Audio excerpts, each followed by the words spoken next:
വാശി വേണോ ശിവരാമ? ഒന്ന് ചോദിച്ചോട്ടെ ശിവരാമ, നിങ്ങൾ തമ്മിൽ എങ്ങനെ പരിചയം? എങ്ങനെ പറയൂ, നിങ്ങൾ എങ്ങനെ കാമുകി കാമുകന്മാരായത്? ആദ്യം കണ്ടുമുട്ടിയത് മുതൽ പറയണം. ഞാൻ ആദ്യമായിട്ട് ആ കുട്ടിയെ കാണുന്നത് ഫസ്റ്റ് ടൈമിലാ. ആദ്യമായിട്ട് ആ കുട്ടിയെ ഞാൻ കാണുന്നു ഒരു ദിവസം അമ്പലത്തില് ഞാൻ തൊഴാൻ പോയപ്പോ ഞാൻ ആ കുട്ടിയെ ആദ്യമായിട്ട് കണ്ടു. ഫസ്റ്റ് ടൈം കണ്ടപ്പോ തന്നെ എന്റെ മനസ്സ് പറഞ്ഞു, ഇതാണ് ആ കുട്ടി, ഇതാണ് ആ കുട്ടി. പിന്നെ വൈകിയില്ല, ഞാൻ ചോദിച്ചു, ദേവി ഞാൻ അവിടുത്തെ പൂജാരിയായിട്ട് ഇനിയുള്ള കാലം പൂജിച്ചോട്ടെ എന്ന്. അവള് പറഞ്ഞു ഓക്കെ ചേട്ടാ.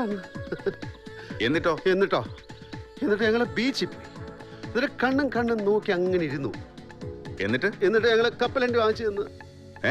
സർ, ബീച്ചിൽ കപ്പലണ്ടി വിൽക്കുന്ന പയ്യന്മാരില്ലേ, അവരുടെ കപ്പലണ്ടി വാങ്ങിച്ചു തന്നു. ആരോടാ നീ കളിക്കുന്നേ? പറടാ, നീ അവളെ തട്ടിക്കൊണ്ട് പോന്നല്ലേ? ഒരു വലിയ തുക നീ ഫോൺ ചെയ്ത് ചോദിച്ചില്ലേ? പോലീസ് ഇപ്പിടിയുള്ള ഏത് പണക്കാരും ചെയ്യുന്ന സൂത്രമല്ലേ സാർ? മകളുടെ കാമുകനെ കള്ളക്കേസിൽ കുടുക്കി അകത്തിടുക എന്നുള്ളത്. പെണ്ണിനെ തിരിച്ചു കെട്ടാ ഇവരും അത് ചെയ്തു, അത്രേ ഉള്ളൂ. ഇതൊക്കെ മനസ്സിലാക്കാനുള്ള ഒരു കോമൺ സെൻസ് സാറിന് പറടാ, എന്തിനാ നീ അവളെ പൂട്ടിയിട്ടിരിക്കുന്നത്?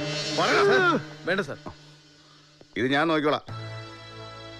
സാർ, ഇത് നിങ്ങളുടെ ഡ്യൂട്ടി ആയിരിക്കും, പക്ഷെ അത് സ്റ്റേഷൻ വെച്ചാവാം. ഇത് എന്റെ വീടാണ്. എന്നാ ഇത് പോലീസ് സ്റ്റേഷൻ ആണെന്ന് കൂട്ടിക്കോ. പ്രതിയെ മാത്രമല്ല, പ്രതിയുടെ അച്ഛനെ ചിലപ്പോ ചോദ്യം ചെയ്തു വരും. വിളിച്ചെടുക്കണം അവളെ.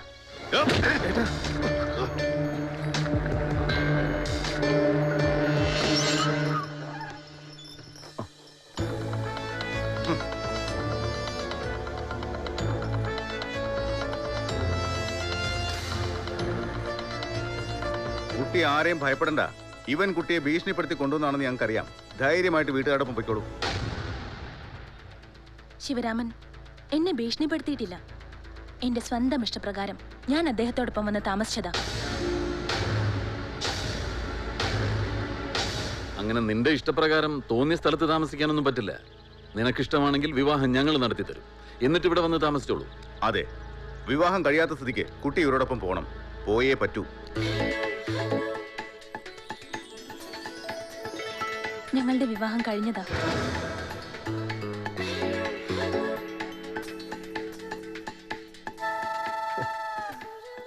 അതെ അതെ, ഇന്നലെയായിരുന്നു ഞങ്ങളുടെ കല്യാണം. അതിന്റെ പാർട്ടി ഷാപ്പി വെച്ച് നടക്കുമ്പോഴാണ് പോലീസുകാർ വന്ന് ഞങ്ങളെ പൊക്കിയത്. താൻ എന്താ പറഞ്ഞേ? ചേട്ടന്റെ മോളെ തട്ടിക്കൊണ്ട് പോയി വലിയൊരു തുക ചോദിച്ചു എന്നല്ലേ? ഇപ്പൊ മോള് പറഞ്ഞ് കേട്ടല്ലോ. സർ, അത് അവളെ ഭീഷണി. വെറുതെ ആളെ മെനക്കെടുത്താൻ.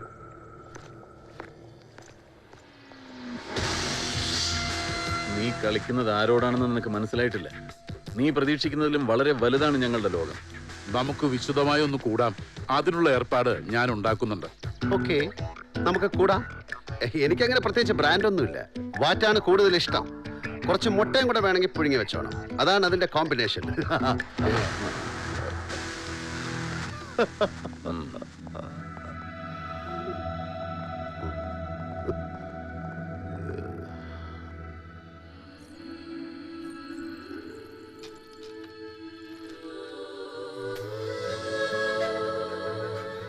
I am sorry. ഇതല്ലാതെ വേറെ മാർഗമൊന്നും ഇല്ലായിരുന്നു. അതൊന്നും സാരമില്ല. ഈ താലിയിലും മാലയിലും ഒന്നും ഒരു കാര്യമില്ല. സ്നേഹവും ബന്ധവും ഒക്കെ മനസ്സിനകത്തല്ലേ. പിന്നെ ഈ കുട്ടിയോട് എനിക്ക് വലിയൊരു കടമുണ്ട്. അതിങ്ങനെ കുറേശ്ശെ തീരുകയാണെന്ന് അവക്കറിയാം.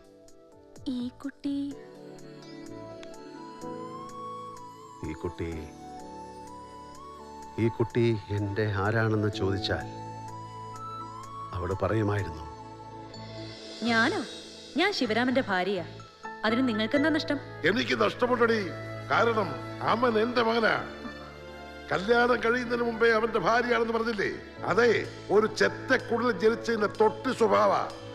ഇതുപോലൊരുത്തി എന്റെ വീട്ടിൽ കയറാൻ ഞാൻ സമ്മതിക്കില്ല. അവന്റെ പഠിപ്പൊക്കെ പൂർത്തിയായി കഴിഞ്ഞ് അവന് നല്ലൊരു ഭാര്യയെ ഞാൻ കണ്ടെത്തി കൊടുത്തോളാം. നീ അങ്ങനെ ഓസിന് ഭാര്യയാവണ്ട. പറഞ്ഞത് മനസ്സിലായില്ലേ? ഓസിന് ഭാര്യയാവാൻ നടക്കുന്നു. അവളെ അത് ഒരുപാട് വേദനിപ്പിച്ചു.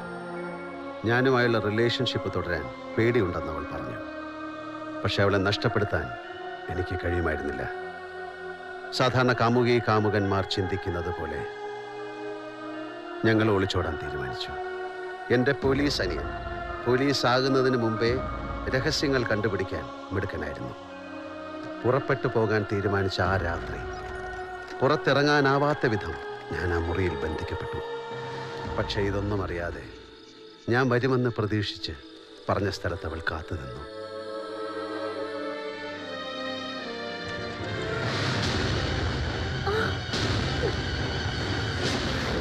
പിറ്റേ ദിവസം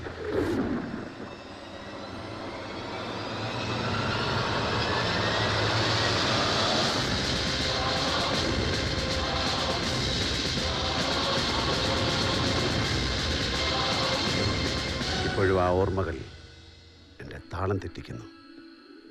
അപ്പോഴാ ഈ ഒളിച്ചോട്ടവും കുടിയും ഇടിയും ഒക്കെ എല്ലാം മറക്കണ്ടേ? അയ്യോ, ഇപ്പൊ തന്നെ ഒരുപാട് വൈകി. ഞാൻ വേഗം പോയിട്ട് വരാം. ഒരു അപ്പോയിൻമെന്റ് ഉണ്ട്. എവിടെയാ? ഇവിടെ ഒരു ബാറിലാ.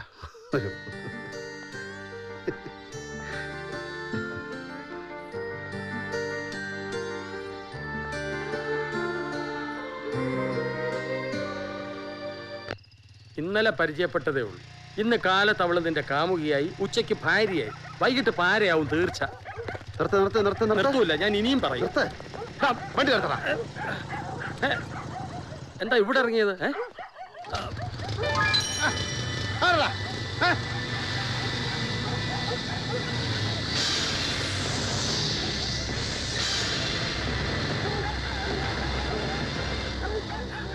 ആരാ അവര്?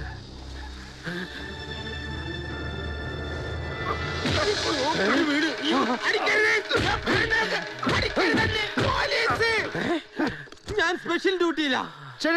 സ്പെഷ്യൽ ഡ്യൂട്ടി എലിയെ പിടിക്കാണ്. എലിയല്ലടോ, താനൊരു പുലിയാണെന്ന് എനിക്കറിയാം. Thank you. താൻ ഒരു ഉയർന്ന പോലീസ് ഉദ്യോഗസ്ഥന്റെ ജ്യേഷ്ഠനാണെന്നുള്ള കാര്യം നേരാ. പക്ഷെ അതിലും വലിയൊരു ഉദ്യോഗസ്ഥനെ എന്നെ ഇവിടെ ഡ്യൂട്ടിക്ക് നിയമിച്ചിരിക്കുന്നത്. നിന്നെ ഞാൻ പൊക്കും മോനെ. എന്നിട്ട് നിന്റെ മുഖം മൂടി പിച്ച് ചീന്തി നിന്നെ അറസ്റ്റ് ചെയ്തോണ്ട് ഞാൻ സ്ലോ മോഷനിൽ പോകുന്ന ടിവിയിലൂടെ ജനങ്ങൾ കണ്ട് കൈയടിക്കും. അങ്ങനെ ചിരിച്ചു തള്ളണ്ട. അറിയാമോ, ഞാൻ ഇതുവരെ അന്വേഷിച്ചതിൽ വെറും 2 കേസുകൾ മാത്രമേ തെളിയാതിരുന്നിട്ടുള്ളൂ. സാർ എത്ര കേസുകൾ അന്വേഷിച്ചിട്ടുണ്ട്? 2. Thank you, thank you. സാറേ, ആളറിയാതെയാണ് ഞാൻ സാറിനെ തല്ലിയത്. അത് സാരമല്ല. ഞാൻ ഈ വ്യത്യസ്തമായ രീതിയിൽ കേസ് അന്വേഷിക്കുന്നുണ്ട്. എനിക്കിങ്ങനെ ഇടയ്ക്കിടയ്ക്ക് ചിലതൊക്കെ കിട്ടാറുണ്ട്. I will. നിൽക്ക. ഒരു മിനിറ്റ്. സോറി, കളിയാക്കിയതല്ല. ഒളിക്കിയതാണോ? നിങ്ങളുടെ പരിചയത്തിൽ ഇവിടെ കാഷ്വാലിറ്റി ഉള്ള ഏതെങ്കിലും ആശുപത്രി ഉണ്ടോ? ഇവിടെ അടുത്തൊരു മൃഗാശുപത്രി ഉണ്ട്. Thank you. കഴിഞ്ഞ തവണ എനിക്ക് ഇത് തന്നെ കിട്ടിയത്. പേപ്പട്ടി കടിച്ചപ്പോ പോലും ഇത്രയും വരെ പ്രശ്നമില്ലായിരുന്നു. സൂക്ഷിച്ചു പോണേ, ഒരു കുഴിയുണ്ട്. മനസ്സിലായില്ലയോ? ഓ, മനസ്സിലായി. മോള് പറയുന്നൊന്നും വിശ്വസിക്കാൻ പറ്റുന്നില്ല. സ്വന്തം ചെറിയച്ഛൻ കൊല്ലാൻ ശ്രമിക്കുകയോ? ചെറിയച്ഛന് മാത്രമല്ല, വീട്ടിലെല്ലാവർക്കും ഏറ്റവും വലുത് പണമാണ്. അതിനുവേണ്ടി കൊല്ലും ആരെ വേണമെങ്കിലും. അച്ഛൻ പറയാറുണ്ട്, 10 തലമുറയ്ക്ക് കഴിയാനുള്ളത് സമ്പാദിച്ചു കഴിഞ്ഞു. എന്നിട്ടെന്താ, ഇപ്പൊ കണ്ടില്ലേ അച്ഛൻ്റെ ഒരേ ഒരു മോള് ഇവിടെ ഇങ്ങനെ അഭയാർത്ഥിയെ പോലെ.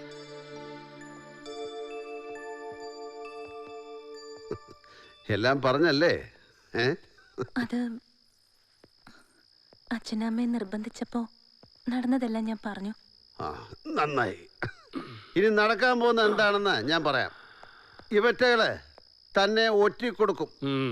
എന്റെ അച്ഛനും അമ്മ ആയതുകൊണ്ട് പറയല്ല, രണ്ടും വിശ്വസിക്കാൻ കൊള്ളാത്ത ഇനങ്ങളാ.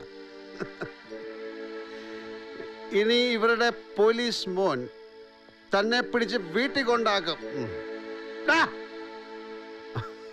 കണ്ടില്ലേ, തന്നെ പഞ്ചാര വാക്ക് പറഞ്ഞ് മയക്കി സത്യം പറയിക്കാൻ അച്ഛനെ അമ്മ ഏർപ്പാടാക്കിയിട്ട് മറഞ്ഞെന്ന് കേൾക്കായിരുന്നു. ചാരൻ. പണ്ട് ഒരു പെൺകുട്ടിയെ കൊലയ്ക്ക് കൊടുത്തതാ. ആ പെൺകുട്ടി എന്നെ സ്നേഹിച്ചു എന്നൊരു തെറ്റ് ചെയ്തിട്ടുണ്ടായിരുന്നു. ആ തെറ്റ് ഈ കുട്ടി ചെയ്തിട്ടില്ല. ഇതിനെ ഉപദ്രവിക്കരുത് സാറേ. ഈ കുട്ടി പറഞ്ഞത് സത്യമാണെങ്കിൽ? സത്യമാണെങ്കിൽ അല്ല, മാണ് മാണ് മാണ്. അതെ, ഈ കുട്ടിയുടെ അച്ഛൻ ഇംഗ്ലണ്ടിലാ. അദ്ദേഹത്തിന്റെ ഒരു കിഡ്നി അടിച്ചുപോയി. അതിന്റെ ട്രീറ്റ്മെന്റ് നടക്കുക. അത് കഴിഞ്ഞ് അദ്ദേഹം തിരിച്ചെത്തുന്നത് വരെ ഒരഭയം കൊടുക്കണമെന്ന് ഈ കൊച്ചു ശിവരാമന്റെ കാല് പിടിച്ച് ഹിന്ദിയിൽ അപേക്ഷിച്ചു. അതുകൊണ്ട് കൂട്ടിക്കൊണ്ടുവന്ന, അല്ലാതെ നിങ്ങൾ ഉദ്ദേശിക്കുന്ന പോലെ വേറെ കുഴപ്പമൊന്നുമില്ല. അതിനെന്താ, മോൾ ഇവിടെ നിന്നോട്ടെ, എത്ര ദിവസം വേണമെങ്കിലും. ഇവിടെ ആർക്കും ഒരു പ്രശ്നമില്ല. ഇത്രയും പ്രൊട്ടക്ഷൻ കുട്ടിക്ക് വേറെ ഒരിടത്ത് കിട്ടില്ല. കണ്ടില്ലേ, ഇവിടെ പോലീസുണ്ട്, റൗഡിയുമുണ്ട്.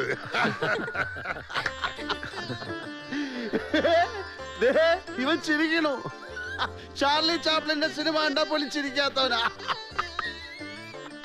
ചത്തില്ലടാ ഞാൻ.